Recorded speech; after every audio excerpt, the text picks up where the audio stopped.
Assalamualaikum warahmatullahi wabarakatuh. Apa kabar anak-anakku semua? Mudah-mudahan dalam keadaan sehat ya. Kali ini kita akan mempelajari tema 2, subtema 3 tentang bermain di lingkungan sekolah. Kali ini kita akan belajar tentang mengelompokkan benda berdasarkan wujud, mengamati ciri-ciri benda, kalimat tanya, menemukan arti kata atau makna, mengenal pembagian sebagai pengurangan berulang, dan menghitung hasil pembagian dengan menggunakan tabel. Gambar imajinatif, alat-alat menggambar imajinatif dan fungsinya, tata tertib berpakaian di sekolah, tata tertib upacara di sekolah, gerakan mendorong tanpa berpindah tempat, gerakan memutar badan melalui permainan estafet. Wujud benda ada yang padat, cair, dan gas. Setiap hari kita menggunakan benda dengan berbagai wujud. Misalnya saat kita mandi, minum, dan menyiram tanaman. Air yang kita gunakan termasuk benda cair. Nah, sekarang dapatkah kamu menyebutkan contoh benda padat, cair, dan benda gas yang ada di sekitarmu?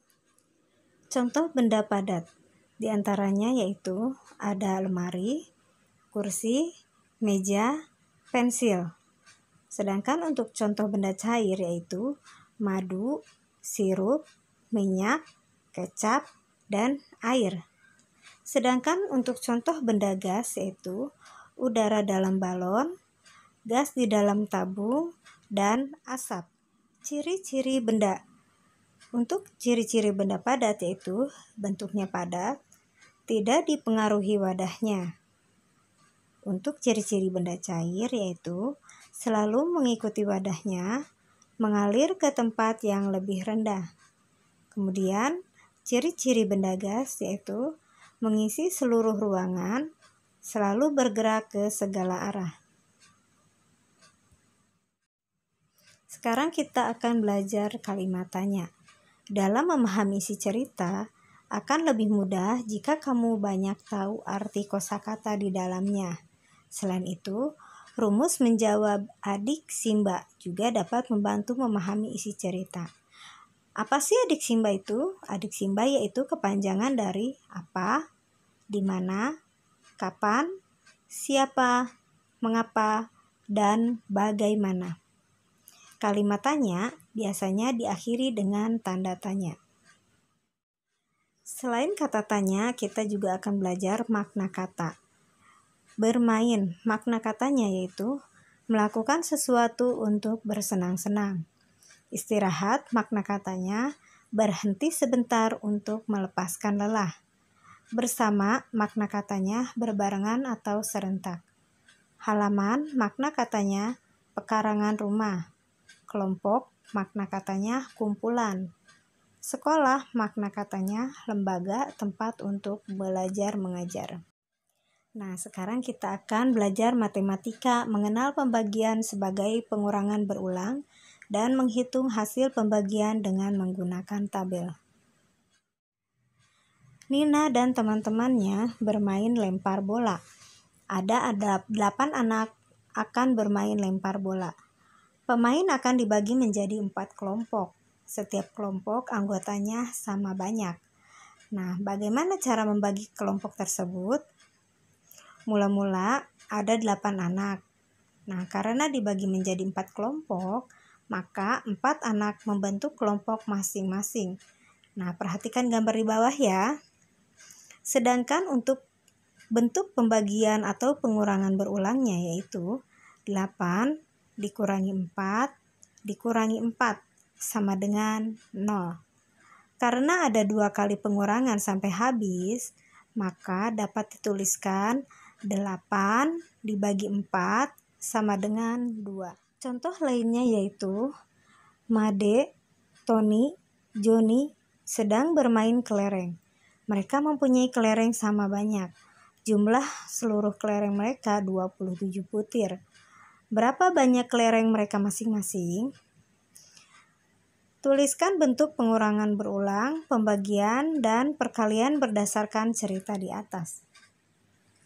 Maka jawabannya yaitu Untuk pengurangan berulang yaitu 27 dibagi 3 sama dengan 27 dikurangi 3, kurangi 3, kurangi 3, kurangi 3, kurangi 3, kurangi 3, kurangi 3, kurangi 3, kurangi 3 sama dengan 0. Untuk pembagiannya yaitu 27 dibagi 3 sama dengan 9. Untuk perkaliannya 9 dikali 3 sama dengan 27. Nah, sekarang kita akan belajar membaca tabel. Misalkan, kita akan mencari hasil dari 28 dibagi 4. Nah, pada tabel di atas, kalian carilah bilangan 28 yang terletak pada baris keempat. Nah, setelah itu, kalian perhatikan letak kolomnya. Nah, apabila bilangan 28 tersebut terletak di kolom 7, maka 28 dibagi 4 sama dengan 7. Nah, sekarang kita akan belajar menggambar imajinatif. Gambar imajinatif adalah gambar hayalan. Gambar imajinatif berarti gambar tidak nyata. Langkah-langkah membuat gambar imajinatif. Yang pertama, menyiapkan media gambar imajinatif. Contohnya, buku gambar, penghapus, penggaris, pensil warna atau krayon. Yang kedua, menentukan tema.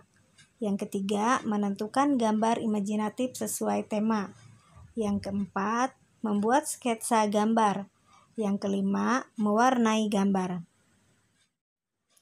Nah, ini adalah alat-alat untuk menggambar imajinatif dan fungsinya. Yang pertama yaitu buku gambar. Buku gambar fungsinya adalah tempat untuk menggambar. Kemudian pensil. Pensil fungsinya yaitu untuk menggambar sketsa. Kemudian penghapus.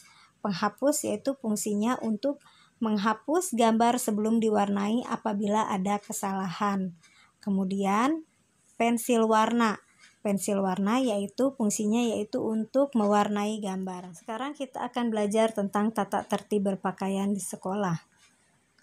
Yang pertama yaitu memakai topi, logo, rok atau celana, kaos kaki, dasi, ikat pinggang, sepatu warna hitam. Selain tata tertib berpakaian, kita juga akan belajar tentang tata tertib upacara bendera. Yang pertama yaitu berbaris di lapangan dengan rapi. Yang kedua, memakai seragam sekolah lengkap. Yang ketiga, tidak boleh mengobrol dan bercanda. Yang keempat, melaksanakan upacara dengan tekun dan disiplin. Nah, sekarang kita akan belajar olahraga ya, yaitu gerakan mendorong tanpa berpindah tempat. Di sini ada gerak diam di tempat. Yang pertama, gerakan mendorong. Yang kedua, berdiri. Yang ketiga, menukuk lutut. Selain gerakan diam, kita juga akan belajar gerakan memutar badan, yaitu dengan cara estafet. Kemudian, di sini juga ada kegiatan tambahan di sekolah, biasanya futsal. Ya, futsal ini biasanya dimainkan oleh anak laki-laki. Nah, anak-anak, selesai sudah pembelajaran kita hari ini. Sekarang, pasti kamu sudah bisa ya. Apabila kalian belum paham, kalian boleh memutar ulang video ini. Sampai jumpa. Wassalamualaikum warahmatullahi wabarakatuh.